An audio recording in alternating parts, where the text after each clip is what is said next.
سوره لهب یعنی آتش. نام دیگری این سوره المسد است. نام آن از آیه 3 گرفته شده. مسد به معنی لیف خرما در آیه 5 آن آمده است.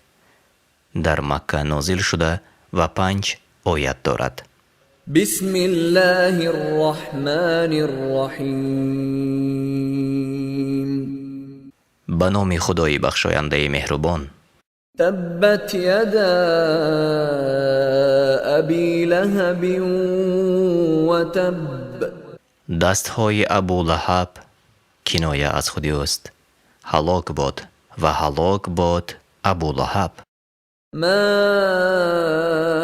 اغنى عنه ماله و ما کسب. دارایی و آنچه به دست آورده بود به حالش سود نکرد. سیصلی نارا ذات لهب. به زودی به آتش شعله‌ور درافتد. و امرأته حمالة الحطب. و زنش نیز درآید همراه او که هیزمکش است، یعنی سخنچین است. فی جیدها حبل من مسد. و برگردن ریسمان از لیفی یعنی پوست خرما دارد، یعنی به خفه کردن عذاب کرده شود.